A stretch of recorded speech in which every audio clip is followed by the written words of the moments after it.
1799 May 4 ശ്രീരംഗപട്ടണത്ത് വെച്ച് ഒരു ചെറുപ്പക്കാരൻ ബ്രിട്ടീഷുകാരന്റെ വെടിയേറ്റ് മരിച്ചു. കണ്ണ് പകുതി തുറന്നിരുന്നു എന്ന പുസ്തകത്തിൽ എഴുതിയത്. ഞാൻ കരഞ്ഞുപോയി ആ പുസ്തകത്തിൽ. കണ്ണ് പകുതി തുറന്നു ഇരുന്നു. ആരാ അത്? ടിപ്പു. നിങ്ങൾ ഹിസ്റ്ററി പഠിച്ചവരല്ലേ? ലോക ചരിത്രത്തിൽ എത്ര രാജാക്കന്മാർ പടക്കളത്തിൽ വെച്ച് മരിച്ചിട്ടുണ്ട്? നിങ്ങൾ പഠിച്ചിട്ടില്ല ചരിത്രത്തിൽ?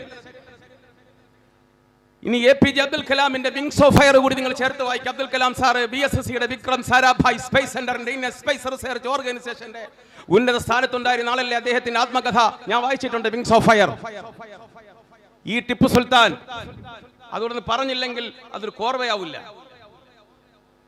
ടിപ്പു മരിച്ചപ്പോ ടിപ്പുവിന്റെ കോട്ടയ്ക്ക് പിന്നെ അബ്ദുൽ കലാം പറയുന്നത് അമേരിക്കയിൽ ഇദ്ദേഹം പോയി. അവിടെ മുതൽ പറയാം, 2 മിനിറ്റ്. അമേരിക്ക ചെന്നു എപ്പോ ട്രെയിനിയായി. ഇന്ത്യയുടെ പ്രതിരോധ വകുപ്പിന്റെ ഉന്നത സ്ഥാനത്തിരിക്കുമ്പോൾ ഉപരിപഠനത്തിന് അമേരിക്കയ്ക്ക് പോയി. VIP നാസയുടെ സ്വീകരണ മുറി ഇരിക്കുക അബ്ദുൽ കലാം സാറിക്കിന്.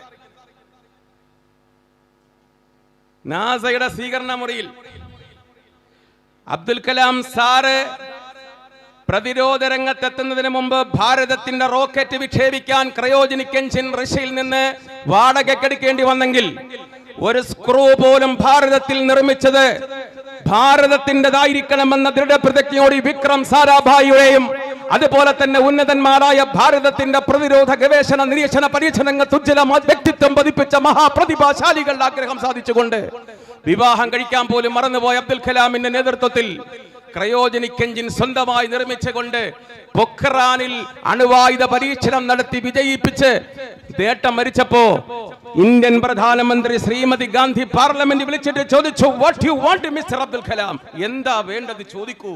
540-ലധികം മെമ്പർമാരിരിക്കുക. ഇന്ത്യ മൊത്തം ചോദിക്കുന്നതിന് തുല്യമാത്. പാർലമെന്റ് മെമ്പർ ആരംഭിച്ച് ചോദിച്ചു, എന്ത് ഇന്ത്യ അങ്ങേക്ക് തരണം? ഇന്ത്യ എന്ത് തരണം അങ്ങേക്കെന്ന് ചോദിച്ച ഒരു ചോദ്യമുണ്ട് അബ്ദുൽ കലാമിനോട്. ഈ അബ്ദുൽ കലാം അമേരിക്കയിൽ ചെന്നു. നാഷണൽ എയറോനോട്ടിക്കൽ സ്പേസ് അഡ്മിനിസ്ട്രേഷന്റെ VIP റൂമിൽ ഇങ്ങനെ ഇരിക്കുമ്പോൾ ഒരു ചിത്രം. പുസ്തകം വായിക്കണം, വാട്സാപ്പ് നോക്കിയിട്ട് സോഷ്യൽ മീഡിയക്കകത്ത് പാട്ടും പാടിക്കൊണ്ട് കേട്ടാ പോരാ. എന്റെ ചെറുപ്പക്കാരോട് ഞാൻ പറയാം, വായന നിങ്ങൾ ഒരു ദിവസം 4 മണിക്കൂർ വായിക്കണം. ഞാൻ നവാസ് മന്നാനിയോട് എൻ്റെ അടുത്ത് വരുന്ന സമയത്ത് വിദ്യാർത്ഥിയായിരിക്കുമ്പോൾ ഞാൻ ഉപദേശിച്ചൊരു ഉപദേശം അതാണ്, 3 മണിക്കൂർ മിനിമം വായിക്കണമെന്ന്. പിന്നെ എനിക്കൊരു മകനുണ്ട്, അവൻ ഡോക്ടറാ. വാപ്പി വായിക്കാൻ നേരം ഉറക്കം വരുമെന്ന് പറയുന്നത്. അവൻ വായിക്കുന്ന Bailey and Love a short practice of surgery. അവന്റെ മെഡിസിൻ സംബന്ധ പുസ്തകം. ഞാൻ പറയാം, SK പൊറ്റക്കാരന്റെ പുസ്തകം വായിക്കണ.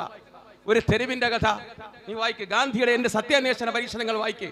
ഷേക്സ്പിയറിന്റെ മാക്ബത്തും ജൂലിയസ് സീസറും വായിക്കുക. മാർക്കാന്റണിയുടെ പ്രസംഗമൊക്കെ നീ ഒന്ന് പഠിക്ക്. 2000 കൊല്ലത്തിന് മുമ്പ് മാർക്ക് ആന്റണി ജൂലിയസ് സീസർ മരിച്ചപ്പോ അവിടെ ആകെ പ്രശ്നം ഉണ്ടായപ്പോൾ ഒരു പ്രസംഗം നടത്തിയ പ്രസംഗമൊക്കെ ഇംഗ്ലീഷ് ലിറ്ററേച്ചറൊക്കെ ഒന്ന് മനസ്സിലാക്കാൻ എന്നൊക്കെ പറയുമ്പോൾ വേറെ ജോലിയില്ലെന്ന് അവള് പറയാതെ തന്നെ അങ്ങ് പോവും. അതാ നമ്മുടെ എന്റെ ചെറുപ്പക്കാർ പറയാം, നിങ്ങൾ വായിക്കണം. അബ്ദുൽ കലാം സാറ് പറയുക, നാസയുടെ സ്വീകരണ മുറിക്കകത്ത് തവിട്ട് നിറമുള്ള ഒരാൾ റോക്കറ്റ് കൊണ്ട് യുദ്ധം ചെയ്യുന്ന ഒരു ഛായാചിത്രം ഞാൻ കണ്ടു. ഞാൻ ആദ്യമൊന്ന് നോക്കിയിട്ട് എനിക്ക് മനസ്സിലാവാതെ ഞാൻ കസേരക്കകത്ത് വന്നിരുന്നിട്ട് രണ്ടാമത് ഞാൻ ചെന്ന് നോക്കി. ആരാണ് പടച്ചവനെ? ഭാരതീയനായ ഒരു രാജാവിന്റെ, ഭാരതീയനായ ഒരു ചക്രവർത്തിയുടെ ചിത്രമാണത്. സാക്ഷാൽ മഹാനായ ടിപ്പു സുൽത്താൻ റോക്കറ്റ് കൊണ്ട് യുദ്ധം ചെയ്യുന്ന ഛായാചിത്രം അമേരിക്കയുടെ സ്വീകരണ മുറിയിൽ, ആരുടെ? പെന്റഗണിലെ ഡിഫൻസ് ഡയറക്ടറുടെ മുറിയിൽ അമേരിക്കൻ പ്രസിഡന്റിനും പ്രതിരോധ വകുപ്പിന്റെ ഉന്നതന്മാർക്കും അതുപോലെ തന്നെ ക്ഷണിക്കപ്പെട്ട അതിഥികൾക്കും അല്ലാതെ സ്ട്രിക്ട്ലി പ്രൊഹിബിറ്റഡ് ഏരിയ എന്ന് എഴുതി വെച്ചിരിക്കുന്ന സ്ഥലത്ത് ആരുടെ ഫോട്ടോ വല്ല ചിത്രം? മഹാനായ ടിപ്പുവിന്റെ ചിത്രം. റോക്കറ്റ് കൊണ്ട് യുദ്ധം, അതെന്താ അത്ഭുതം? അബ്ദുൽ കലാം പറയാണ്, 1799 മെയ് 4 മരിച്ചു വീണപ്പോ ബ്രിട്ടീഷുകാര് നേരെ കോട്ടയ്ക്കകത്ത് കടന്നപ്പോ 600-900 റോക്കറ്റുകളും അനുബന്ധ ഉപകരണങ്ങളും കിടക്കുന്നു. ഇംഗ്ലീഷുകാര് പരസ്പരം ചോദിച്ചു, വാട്ട് ഈസ് ദിസ്? ഇതെന്താ? അവര് പറഞ്ഞു, ഒന്നുകിൽ ഇത് സ്റ്റീം കേക്ക് പുട്ടായിരിക്കും, ഇന്ത്യൻ പുട്ട്.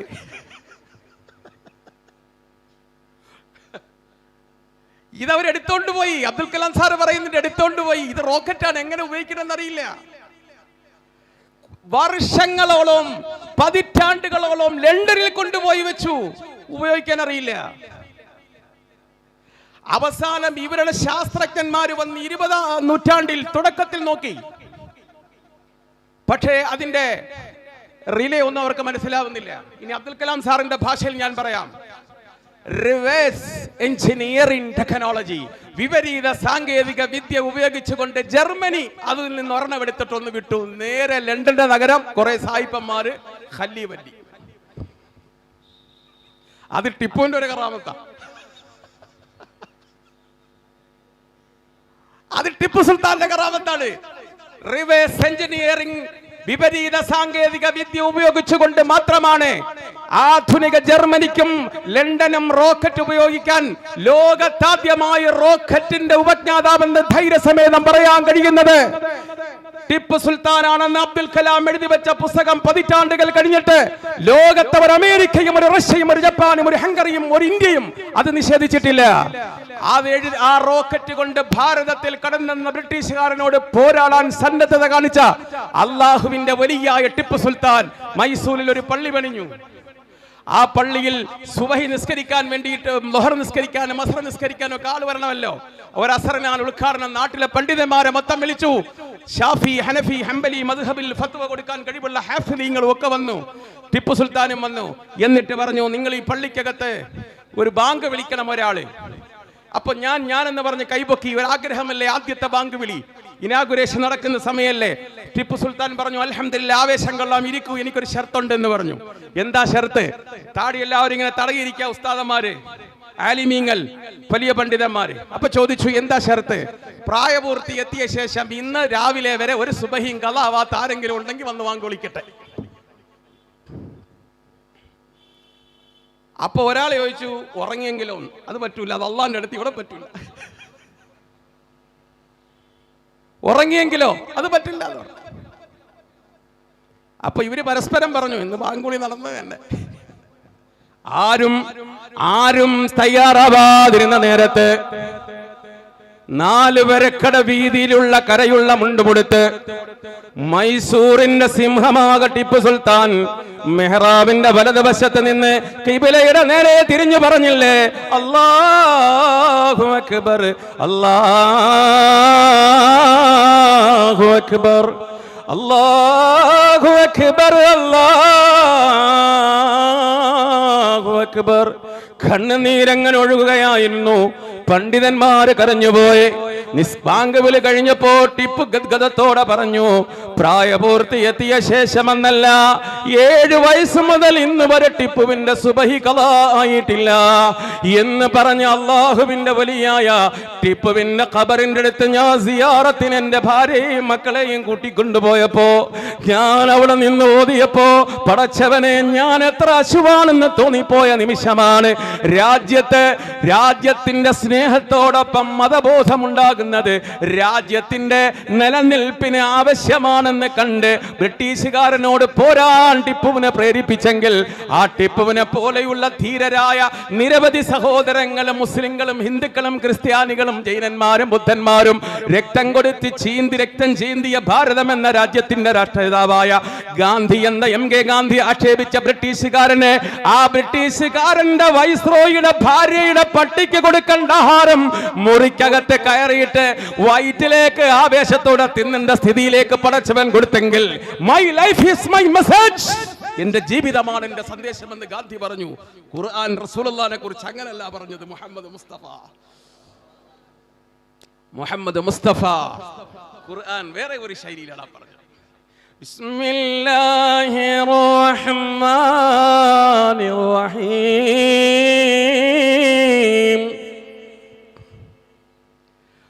وكذلك جعلناكم أمة وسطا لتكونوا شهداء على الناس ويكون الرسول عليكم شهيدا.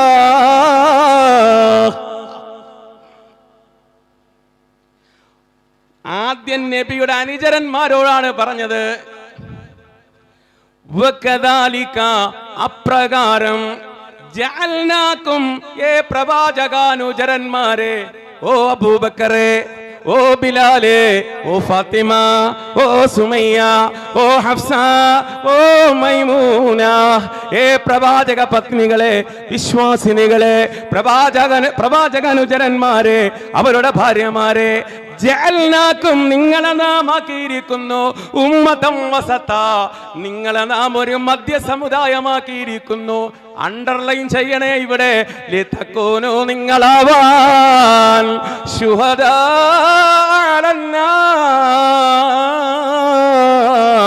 ലോകം അവസാനിക്കുന്നത് വരെയുള്ള സർവജനങ്ങൾക്കും നിങ്ങളിലൂടെ സാക്ഷ്യമാവണം.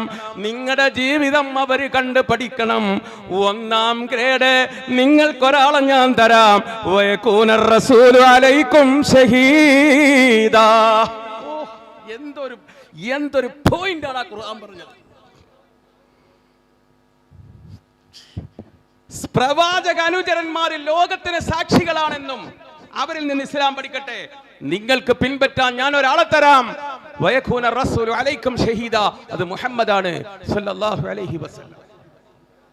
ആ മുഹമ്മദ് നബിക്ക് 23 കൊല്ലം കൊണ്ട് കൊടുത്തതാണ് ഖുർആൻ. ഒരു നിമിഷം നിങ്ങൾ ചിന്തിക്കണേ.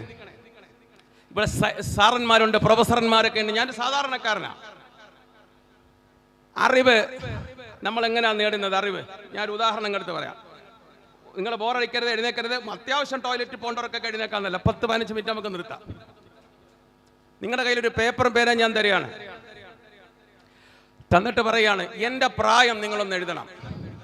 ഒരാൾ എഴുതുന്നത് വേറെ ഒരാൾ കാണാൻ പാടില്ല എന്നാണ് എൻ്റെ ഷർത്ത് എന്ന് പറഞ്ഞ ഒരു പേപ്പറും പേരും തന്നെന്ന് വെക്കുക. നിങ്ങൾ എൻ്റെ മുഖത്തേക്ക് നോക്കി ഒരു പ്രായം എഴുതി ബഹുമാനപ്പെട്ട മഹല്ല് പ്രസിഡന്റിന്റെ കയ്യിലോ നവാസ് മന്നാനയുടെ കയ്യിലോ കൊണ്ടുപോയി കൊടുത്താൽ എൻ്റെ ചോദ്യം, നിങ്ങളുടെ എല്ലാവരുടെയും ഉത്തരം ഒന്നായിരിക്കുമോ എന്നതാണ്. നിങ്ങളെല്ലാവരും ഒരേ വയസ്സിലെത്തിച്ചേരുമോ? ചിലര് പറയും എനിക്ക് 90 ഉണ്ടെന്ന് പറയാം, ചിലർ 80 പറയാം, ചിലർ 70 പറയാം, ചിലർ 50 പറയാം. കുറച്ച് പറയുന്ന എനിക്ക് സന്തോഷമായിരിക്കും. ശരിയല്ലേ? അത് നിങ്ങൾ ശരിക്കും ശ്രദ്ധിക്കണം. ഞാൻ ഖുർആൻ പറയാനാണ് ഇത് പറയുമ്പോഴേ നിങ്ങൾക്ക് ആ ഉദാഹരണത്തിൽ നിങ്ങൾക്ക് ഖുർആൻ പറയാനാണ്. അങ്ങനെ നിങ്ങൾക്കൊരു പേപ്പർ തന്നാൽ നിങ്ങൾ അതിനകത്ത് എഴുതി വെക്കുന്നത് എന്താണ്? നിങ്ങളുടെ അനുമാനമാണ്. നിങ്ങളുടെ അനുമാനം എന്ന് പറഞ്ഞാൽ കൺസെപ്ച്വൽ നോളജ്, ധാരണാത്മകമായ അറിവ്. All science is conceptual knowledge. എല്ലാ ശാസ്ത്രവും ധാരണാത്മകമായ അറിവാണ്. Physics, chemistry, biology, zoology, botany etcetera, അത് തന്നെയാണ് സയൻസ്.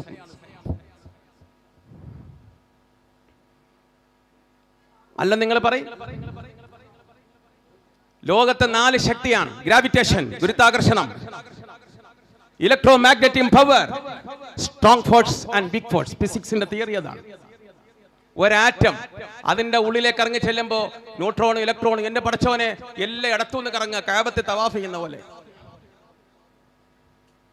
അതിന്റെ സീക്രട്ട് ഇതുവരെ അത് പിന്നെയും വിഭജിച്ചു. ആന്റി കോർക്ക് ആന്റി കോർക്ക് കണ്ടെത്തിയിട്ടില്ല ഇപ്പോഴും. അതിന് കണ്ടെത്തുന്നവർക്ക് നോബൽ സമ്മാനം കൊടുത്ത് തീർന്നിട്ടില്ല. ഇനിയും അടുത്ത വർഷം വീണ്ടും കൊടുക്കാൻ കാത്തിരിക്കുകയാണ് അതിന്റെ വക്താക്കൾ. ഇതല്ലേ കൺസെപ്ച്വൽ നോളജ്, ധാരണാത്മകമായ അറിവാണ് ശാസ്ത്രം. ശാസ്ത്രമില്ലെങ്കിൽ ഈ മൈക്കില്ല. ഞാൻ അവരെ അഭിമാന പുരസ്സരം ബഹുമാനിക്കുന്നു, എല്ലാ സയന്റിസ്റ്റുകളെയും. വിശിഷ്യ ഭാരതത്തിന്റെ ശാസ്ത്രജ്ഞന്മാരെ ഞാൻ അഭിനന്ദിക്കുന്നു. എനിക്കും എന്നെ പോലുള്ളവർക്കും പ്രചോദനമുണ്ടാകാൻ എൻ്റെ രാജ്യം എല്ലാ സഹോദരങ്ങളും സ്നേഹത്തോടെ, അമ്പലവും പള്ളിയും എല്ലാമുള്ള ഈ നാട് സ്നേഹത്തോടെ കഴിയേണ്ട മാം തെരി ഗോദി മെയിം ഹൈ ബസ്താ മേരാ സച്ചാ സ്വർഗ്ഗതാം ഹേ ഭാരതമാം തുച്ഛിക്കോ പ്രണാം എന്ന് നമ്മൾ പഠിക്കുന്ന ഭാരതത്തിന്റെ ഉജ്ജ്വലമായ ആ സംസ്കാരം നിലനിർത്താൻ 4500 വർഷത്തിലധികം ചരിത്ര പാരമ്പര്യമുള്ള ഭാരതത്തിന്റെ പൈതൃകത്തെക്കുറിച്ച് പഠിച്ചവർ ഏതൊരു രാജ്യത്തെക്കുറിച്ച് ലോകത്തിന്റെ മഹത്തായ സംസ്കാരത്തിന്റെ നാടെന്ന് പറയാൻ കഴിയുമോ? അത് ഇന്ത്യയാണെന്ന് വിൽ ഡ്യൂറന്റിനെ കൊണ്ട് പറയിപ്പിച്ച ഭാരതം എന്ന പരിശുദ്ധമായ നാട്. ആ നാടിൽ അഭിമാനം കൊള്ളുന്നു. പക്ഷേ ശാസ്ത്രം എന്നത് അന്തിമ വാക്കല്ല. എങ്കിൽ ഒരു ട്രൂത്ത് വേണ്ടേ? കൺസെപ്ച്വൽ നോളജിനപ്പുറം 100% ട്രൂത്തായ ഒരു അറിവ് വേണ്ടേ? അതാണ് വഹ്യ്, അതാണ് പ്രവാചകന്മാരുടെ അറിവ്. ആ അറിവാണ് ഖുർആൻ. നോക്കിയോളൂ. ബിസ്മില്ലാഹിർ റഹ്മാനിർ റഹീം. ഇന്നാ ഔഹൈനാ ഇലൈക കമാ ഔഹൈനാ ഇലാ നൂഹി വന്നബിയ്യീന മിൻ ബഅദി وأوحينا إلى إبراهيم وإسماعيل وإسحاق ويعقوب والأسباط وعيسى وأيوب ويونس وهارون وسليمان وآتينا داوود زبورا. ഇത് സൂറത്തു നിസാ അല്ലേ? ഹാഫിദ് ഇരിപ്പുണ്ട്. ഞാൻ തെറ്റി പറഞ്ഞ മുസ്ലിയാർ എന്നെ അറസ്റ്റ് ചെയ്യും. കായംകുളത്തുനിന്ന് വന്നിട്ട് ഇവിടെ തെറ്റോതാൻ പറ്റൂല, മുസ്ലിയാരെ പിടിക്കുമെന്നാ പറഞ്ഞു. അർത്ഥം എന്താ പറയുക? കൺസെപ്ച്വൽ നോളേജിനെ തിരുത്തുക. അവിടെ നിങ്ങൾ ശരിക്കും ശ്രദ്ധിച്ചോളണം. ഈ ഖുർആൻ എന്ന് പറയുമ്പോൾ വല്ലാത്തൊരു സാധനം. ഇന്നാ ഔഹൈനാ ഇലൈക, ഓ മുഹമ്മദ് നബിയെ അങ്ങക്ക് നാം തന്നത് വഹിയാണ്. അത് കൺസെപ്ച്വൽ നോളേജ് അല്ല, ധാരണാത്മകമായ അറിവല്ല, അത് 100% സത്യമായ അറിവാണ്. കമാ ഔഹൈനാ ഇലാ നൂഹ്, നൂഹ് നബിക്കും ഇതുപോലെ നാം കൊടുത്തിട്ടുണ്ട്.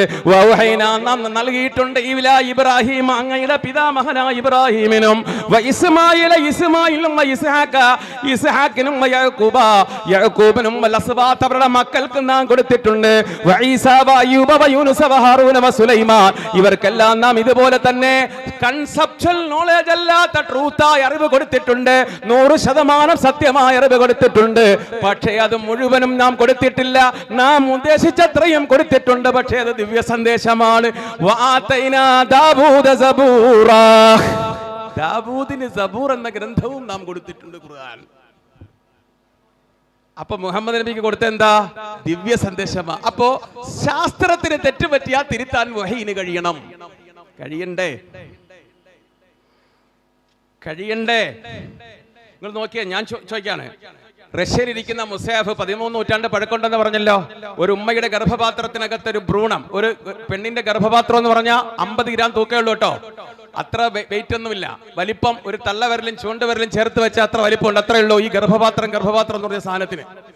ഇതിന് 3 അറിയാ: ആംനിയോൺ, ഖോറിയോൺ, ഡിസിഡുവ. ഇതിനകത്താണ് ഭ്രൂണം വളരുന്നത്. ആംനിയോൺ, ഖോറിയോൺ, ഡിസിഡുവ. സുട്ടുടുവയല്ല, ഡിസിഡുവ. 3 അറ. ഡാർക്കാണ്, ഇരുട്ടാണ്. പ്രതിരോധ ശേഷിക്ക് വേണ്ടി കൊടുത്തതാ. നിങ്ങളുടെ ഒരു ആയത്ത് നോക്കിക്കേ. യഖ്ലുഖുകും ഫീ ബുത്തൂനി ഉമ്മഹാത്തികും ഖൽഖൻ മിൻ ബഅദി ഖൽഖിൻ ഫീ ദുലുമാത്തിൻ ഫലാഫ. മാതാവിന്റെ ഗർഭപാത്രത്തിൽ 3 ഇരുട്ടറയിൽ നാം നിങ്ങളെ സൃഷ്ടിച്ചു. നിങ്ങൾ തന്നെ പറ, ഏതാ ഇരുട്ടറ? നിങ്ങൾ തന്നെ പറ. ഇപ്പോ സയൻസ്, എന്റെ മോന്റെ പുസ്തകത്തിൽ ഞാൻ കണ്ടു, ആംനിയോൺ, ഖോറിയോൺ, ഡിസിഡുവ. 3 ഇരുട്ടറ കിടക്കുന്നു. അവിടെ പോട്ടെ. ഒരു സ്ത്രീക്ക് എക്സ് ക്രോമസോമും പുരുഷന് വൈ ക്രോമസോമും. കുട്ടി ആണും പെണ്ണും ഉണ്ടാവുന്ന എങ്ങനെ? ഒരു പെണ്ണൊരു കുഞ്ഞിനെ പ്രസവിച്ചു, നമുക്ക് സന്തോഷമാണ്, നമ്മൾ പേര് വിളിച്ചു, സന്തോഷമാണ്. കൊച്ചേതാണ്? പിന്നെ ചോദിക്കുന്നത് എന്താ? പ്രസവിച്ചിട്ടോ? എന്താ കുട്ടി? ആണ്. ഇടോ, ആണും പെണ്ണും ആകുന്ന എങ്ങനെയാ? അത് പെണ്ണോ ആണോ ഉത്തരവാദി? ചില ആണുങ്ങള് ഭാര്യ പ്രസവിച്ചു, എന്താ കുട്ടി? ആദ്യത്തെ കുട്ടി പെണ്ണ്. അടുത്ത പ്രാവശ്യം ആണിനെ കിട്ടും. അടുത്ത പ്രാവശ്യം അവളെ പ്രസവിച്ചു, എന്താ കുട്ടി? പെണ്ണ്. സ്വർണത്തിന് 64,000. ഇതെങ്കിലും പഠിച്ചവനെ വയലുറന്ന മുസ്ലിയാരെ കൊണ്ട് ദ്വാരപ്പിച്ചു. ഒരു ആൺകുട്ടിയാവണം, അള്ള തീരുമാനിക്കണ്ടേ മുസ്ലിയാരെ ദ്വാരന്നാലും. 3ാമത് പ്രസവിക്കുന്നതും കാത്തിരിക്കുക, പഠിച്ചവൻ എനിക്ക് ആൺകുട്ടി ഉണ്ടാവണേ. പക്ഷെ അപ്പോഴും പറ്റൂ എന്ത്? പെണ്ണ്. അവസാനം ഇവന് പെണ്ണിനെ കാണുമ്പോ, ഭാര്യയെ കാണുമ്പോ ഒരു ചുളിവ്. അതിന്റെ അർത്ഥം എന്താ? നീ പെണ്ണിനെ പറ്റി നടന്നോ? ഏട്ടോ, അതിന്റെ റെസ്പോൺസിബിലിറ്റി ആരാ? സയൻസ് പറയട്ടെ, പെണ്ണോ നീയോ? പുരുഷന്റെ ഒരു ആരോഗ്യവാനായ ഒരു പുരുഷൻ ഒരു സമയത്ത് വിസർജിക്കുന്നവന്റെ ശുക്ലം 3/4 മില്ലിലിറ്റർ ആണ്. 3/4 മില്ലിലിറ്ററിൽ 1 മില്ലിലിറ്ററിൽ 2 കോടി ബീജാണുക്കൾ വേണം. എങ്കിലേ അവന് കുട്ടി ഉണ്ടാവില്ല. കൗണ്ടിങ് ഇല്ല എന്ന് പറയും ഡോക്ടർമാർ, മരുന്ന് കൊടുക്കും. 1 മില്ലി ലിറ്ററിൽ 2 കോടി ബീജാണുക്കൾ ഉണ്ടാവണം. ഇതുവരെ ഒരു ശാസ്ത്രത്തിന് എന്താ റീസണെന്ന് ഒരു പിടിയും കിട്ടിയിട്ടില്ല.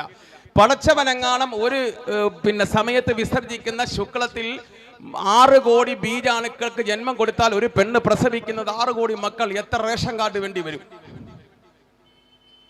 മൊത്തം BPL താഴെ കൊടുക്കേണ്ടി വരില്ലേ? ബാക്കി എല്ലാത്തിനെയും ഗർഭപാത്രത്തിൽ വെച്ച് നശിപ്പിക്കും. പുരുഷ ബീജത്തിൽ 2 ഘടകമാണ് എക്സ് വൈ. ഉരുണ്ട തല, നടുവിൽ ശക്തിയുള്ള ഉടൽ, വാല് വേഗത്തിൽ ചലിക്കുന്നത്, അതാണ് വൈ. ഉരുണ്ട തല, നടുവിൽ ഉടൽ, വാല്, വൈ അപേക്ഷിച്ചുകൊണ്ട് ചലനശേഷി കുറവുള്ളത്. ഇവൻ വിസർജിക്കുന്ന സമയത്ത് ഇവന്റെ ശുക്ലത്തിൽ നിന്ന് എക്സ് ആണ് സ്ത്രീയുടെ അണ്ടത്തിൽ പോകുന്നെങ്കിൽ X+X ഈസ് ഗേൾ, പെണ്ണാണ്. അപ്പൊ അവന്റെ ഭാര്യ 5 പെറ്റതിന്റെ ഉത്തരവാദി ആരാ? ഇവൻ. എന്നിട്ട് ഇവൻ മുഖം ചുളിക്കുക. ഇവന് നേരെ തിരിച്ചല്ലേ പറയേണ്ടത്?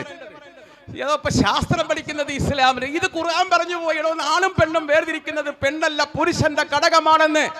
1400 കൊല്ലത്തിന് മുമ്പ് ചെങ്കടലിന്റെ തീരത്ത് കൂടി ഇഴഞ്ഞു പോകുന്ന കടഞ്ഞണ്ടുകളെ കമ്പി കൊണ്ട് കുത്തിയെടുത്ത് ചുട്ടുതിന്ന് പാതിരാത്രിയിൽ മദ്യം വിളമ്പുന്ന പെണ്ണിന്റെ പാദസരത്തിന്റെ കിലുക്കത്തിന് താളം കൊടുത്ത് നിലാവിന്റെ നിറം നോക്കി പാട്ടുപാടി അറബികളുടെ മുമ്പിൽ വെച്ച് ഒരു സർവകലാശാല ബിരുദം നേടിയിട്ടില്ലാത്ത, അറബി ഭാഷയുടെ പ്രാഥമിക ജ്ഞാനം പോലും പഠിച്ചിട്ടില്ലാത്തൊരു പ്രവാചകൻ അഷ്റഫുൽ ഖൽഖ് മുഹമ്മദ് മുസ്തഫ സല്ലല്ലാഹു അലൈഹി വസല്ലം പഠിപ്പിച്ചു പോയി. ആ പഠിപ്പിച്ചു പോയ പ്രവാചകൻ വഅന്നഹു ഖലഖ സൗജൈനി ദക്കറ വൽ ഉൻസ മിൻ നുത്ഫത്തിൻ ഇദാ തുംന. ഉസ്താദിനോട് ചോദിക്കൂ, പുരുഷൻ വിസർജിക്കുന്ന ഇന്ദ്രിയമാണ് ആണും പെണ്ണെയും വേർതിരിക്കുന്നത്, പെണ്ണല്ല എന്ന് പറഞ്ഞു പോയി മുഹമ്മദ് മുസ്തഫ ഖുർആനിലൂടെ സല്ലല്ലാഹു അലൈഹി വസല്ലം. അപ്പൊ നിങ്ങൾ പറ, ശാസ്ത്രത്തെ തിരുത്താൻ ട്രൂത്തിന്റെ അറിവിനെ പറ്റൂ, അത് അല്ലാഹുവിന്റെ റസൂൽ. അപ്പൊ അല്ലാഹു എല്ലാ അറിവും പറയോ? ഇല്ല, അതും ദേശാല കൊടുക്കുന്നു. ഖുർആനകത്തൊരു തെറ്റിക്ക് എടുക്കാൻ പറ്റുമോ? ഒരിക്കലും യൂറോപ്യന്മാര് ഖുർആൻ എടുത്തിട്ട് തെറ്റ് കണ്ടുപിടിച്ചു. എന്താണെന്നറിയോ? നിങ്ങൾ കേട്ടോ? ഒരു തെറ്റ് അവർ കണ്ടെത്തുക. ഹാമാൻ എന്ന് പേരുള്ള മൂസായുടെ കാലത്ത് ഒരു മന്ത്രി ഉണ്ടായിരുന്നു എന്ന് ഖുർആൻ. മൂസാ നബി അലൈഹിസ്സലാമിന്റെ കാലത്ത് ഫറോവയുടെ ഒരു മന്ത്രിയായിരുന്നു ഹാമാൻ. ഖാല ഫിർഔൻ യാ ഹാമാൻ, ഫിർഔൻ പറഞ്ഞു, ഹാമാനെ നീ കെട്ടിടങ്ങൾ നിർമ്മിക്കുക. മറ്റ് വേദഗ്രന്ഥത്തിലുള്ളത് ബാബിലോണിയയിലെ ചക്രവർത്തിയുടെ മിനിസ്റ്റർ ആണെന്നാണ്. മുഹമ്മദ് ബൈബിള് കോപ്പി അടിച്ചപ്പോ വന്ന തെറ്റാണെന്ന് ഓറിയലിസ്റ്റുകൾ പറഞ്ഞപ്പോ 1799 ഫ്രഞ്ചിന്റെ ഭരണാധികാരി നെപ്പോളിയൻ ബോണപ്പാർട്ട് അലക്സാൻഡ്രിയക്കടുത്ത് റോസറ്റ എന്ന് പറഞ്ഞ സ്ഥലത്ത് നിന്നൊരു കല്ല് കണ്ടെത്തി. ഞാൻ ഈജിപ്തിൽ പോകുമ്പോൾ പോണം കേട്ടോ, റോസറ്റ സ്റ്റോൺ. ഇപ്പൊ വിയന്ന മ്യൂസിയത്തിലുണ്ടത്. 1799 ഫ്രഞ്ച് ഭരണാധികാരി നെപ്പോളിയൻ ബോണപ്പാർട്ട് ഈജിപ്റ്റ് പിടിക്കുന്നത്. പിടിച്ചപ്പോ റോസറ്റ എന്ന് പറഞ്ഞ ഒരു സ്ഥലത്ത് ഒരു കല്ലെടുത്തപ്പോ 3 ലാംഗ്വേജിൽ എന്തോ എഴുതിയിട്ടുണ്ട്. 3 ലാംഗ്വേജിൽ എന്തോ എഴുതി വെച്ചിരിക്കുക അതിനകത്ത്. അതിവരെടുത്ത് ഇപ്പൊ മ്യൂസിയത്തിലുണ്ട് കേട്ടോ. ഒന്ന് ഹൈറോഗ്ലിഫിക് ആണ്, ഒന്ന് ഗ്രീക്കാണ്, മറ്റൊന്ന് മറ്റൊരു ഭാഷയാണ്, നാടൻ ഭാഷയാണ്. ഒരാശയം 3 ലാംഗ്വേജിൽ എഴുതിയിരിക്കുന്നു. ഹൈറോഗ്ലിഫിക് അന്ന് ഈജിപ്തിൽ നിന്ന് വിസ്മൃതിയിലായി പോയിരുന്നു. കാരണം ഈജിപ്റ്റ് ആദ്യം ഭരിക്കുന്നത് ഫറോവമാരാണ്. ചിത്രങ്ങൾ കൊണ്ട് അക്ഷരങ്ങൾ ഉണ്ടാക്കുന്നവരായിരുന്നു ഹൈറോഗ്ലിഫിക്. എനിക്ക് വിശക്കുന്നു എന്ന് പറഞ്ഞാൽ 4 ചിത്രങ്ങളാണ്. നീ അങ്ങോട്ട് പോകൂ ഇങ്ങോട്ട് വാ എന്ന് പറയുന്നത് 4 ചിത്രങ്ങളാണ്. പക്ഷേ ആ ചിത്രങ്ങൾ ഉള്ളുന്ന ആശയങ്ങളാണ് ഹൈറോഗ്ലിഫിക്. അത് പേപ്പറീസ് എന്ന് പറഞ്ഞ ഈജിപ്തിന്റെ നൈൽ നദിയുടെ തീരത്ത് വളരുന്ന ചെടിക്കകത്ത് നിന്ന് അവർ പ്രത്യേകമായി ഉണ്ടാക്കി എഴുതി വെച്ചിരുന്നു. അതേപോലെ തന്നെ കല്ലുകളിലും അതേപോലെ തന്നെ വലിയ വലിയ സൗധങ്ങളിലും അവർ ഉല്ലേഖനം ചെയ്തിരുന്നു. ഈ ഹൈറോഗ്ലിഫിക് ഉണ്ടായിരുന്ന ആ രാജ്യത്ത് നിന്ന് പിന്നീട് അവിടെ വരുന്നത് അലക്സാണ്ടർ ആണ്. BC 323 മറ്റോ ജനിച്ച അലക്സാണ്ടർ അവിടെ വന്നു. അലക്സാണ്ടർ ഈജിപ്റ്റ് പിടിച്ചപ്പോ പിന്നെ ഗ്രീസ് സംസ്കാരം വന്നപ്പോ ഹൈറോഗ്ലിഫിക് പോയി. അവസാനം അലക്സാണ്ടർ ആ രാജ്യം ഭരണം നടത്തിയിരിക്കുന്ന സമയത്ത് അയാൾ ഇന്ത്യയിലേക്ക് വന്ന് തിരിച്ചു പോകുന്ന സമയത്ത് പേർഷ്യയിൽ വെച്ച് മരിച്ചുപോയി. അവസാനം ഈജിപ്തിന്റെ ഭരണാധികാരിയായത് അലക്സാണ്ടറിന്റെ സേനാധിപതിയായിരുന്ന ടോളമിയാണ്.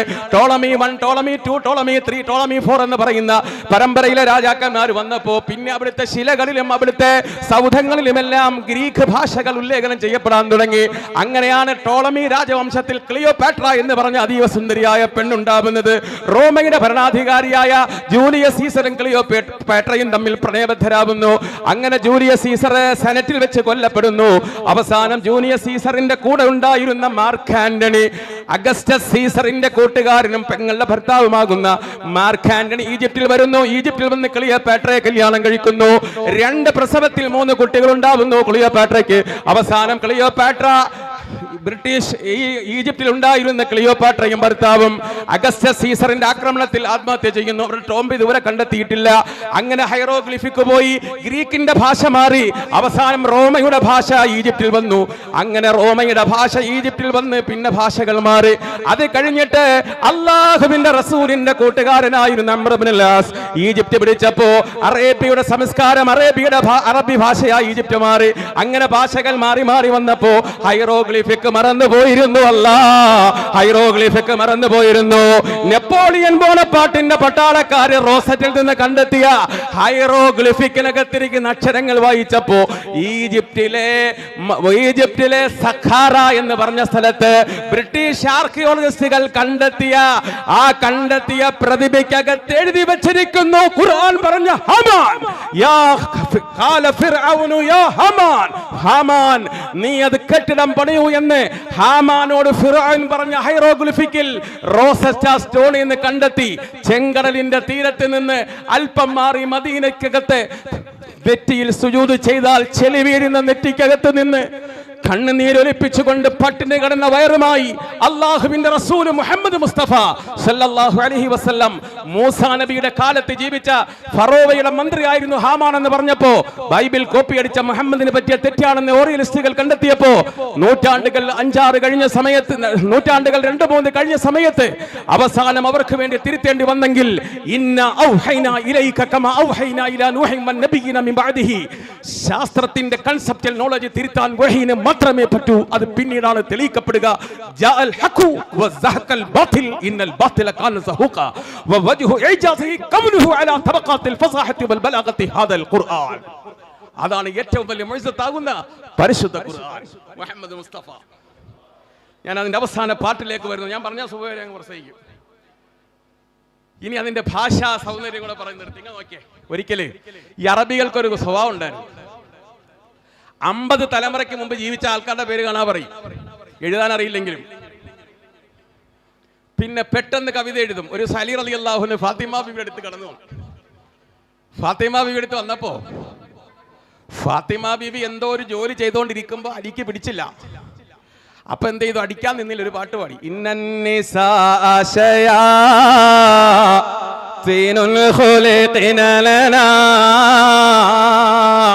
നഊദു ബില്ലാഹി മിൻ ശർരി ശയാതീനി. പെട്ടെന്ന് ഉണ്ടാക്കിയൊരു പാട്ടാ, അന്നേരം ഉണ്ടാക്കിയൊരു പാട്ട്. പിന്നെ ഞാൻ അറിഞ്ഞത് പെട്ടെന്ന് പാട്ടുണ്ടാക്കുന്ന കുഞ്ചൻ തമ്പിയാരാ. പിന്നെ ഞാൻ അറിഞ്ഞത് അപ്പൊ അലിയാർ തങ്ങളുടെ പാട്ട് അങ്ങോട്ട് ഉണ്ടാക്കി. എന്താ അർത്ഥം? ഇന്ന നിസാ, ഈ പെണ്ണുങ്ങൾ, എന്തോ പെണ്ണുങ്ങളുടെ ചില സ്വഭാവം ഇഷ്ടപ്പെടാതെ വന്നപ്പോ അദ്ദേഹം പാടിയതാ. ശയാത്തീനിൻ, അവര് ശൈത്താനാണോ? ഹുലിക്കിലല്ല, ഞങ്ങൾക്ക് വേണ്ടി പടയ്ക്കപ്പെട്ടു. നഊദു ബില്ലാ, പടച്ചവനെ നിന്നോട് ഞങ്ങൾ അഭയം ചോദിക്കുന്നു. മിൻ ശർരി ശൈത്താൻ, ഈ ഈറ്റയുടെ ശറിൽ നിന്നു. നമുക്കൊക്കെ വേണ്ടി ഒരു ദുആ, പ്ലൂറൽ, അത് ബഹുവചനമാ. ഫാത്തിമ അടുത്താ പാടിയത്. അറബി സിംഹാസനത്തിൽ അറബി സാഹിത്യത്തിന്റെ ഉന്നത ശീർഷങ്ങൾ വിരാജിക്കുന്ന ഖുസൈ ഇബ്നു കിലാബിന്റെ പരമ്പരയിൽപ്പെട്ട ഹാഷിമിന്റെ മകനായ അബ്ദുൽ മനാഫിന്റെ ഒക്കെ സന്താന പരമ്പരയിൽപ്പെട്ട അബ്ദുൽ മുത്തലിബിന്റെ മകൻ അബ്ദുള്ളയുടെ മകൻ മുഹമ്മദിന്റെ മോള സല്ലല്ലാഹു അലൈഹി വസല്ലം. ആ കണക്ക് നോക്കിയ വിടുവോ? അല്പം ഞാൻ ഊഹിക്കുക. മുണ്ടൊക്കെ ഇങ്ങോട്ട് ഇങ്ങനെ വെച്ചിട്ട് ഒരു പാട്ട് തിരിച്ചു പാടി.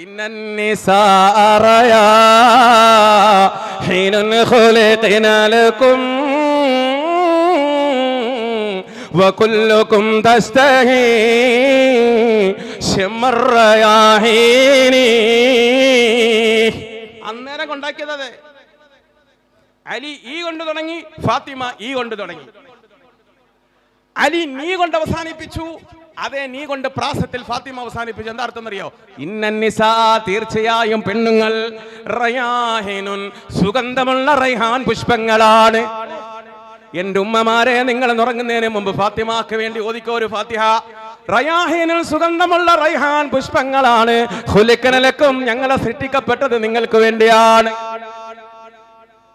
വകുല്ലുക്കും തസ്തഹി, നിങ്ങൾ ഓരോരുത്തരും ആഗ്രഹിക്കാറില്ലേ? ഞങ്ങളെ ശൈത്താൻ എന്ന് വിളിച്ച് ആക്ഷേപിച്ച നിങ്ങൾ ആഗ്രഹിക്കാറില്ലേ? ശമറയാഹിനി, ആ പൂവിനൊരു ഉമ്മ കൊടുക്കാൻ ബീബി ഫാത്തിമ.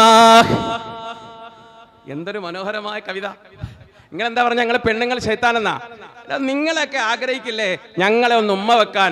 അത്ര സുഗന്ധമുള്ള പൂക്കളാന്ന്. അലി പിന്നെ പോയെടുത്ത് പുല്ലും കിളിച്ചില്ലെന്നാ.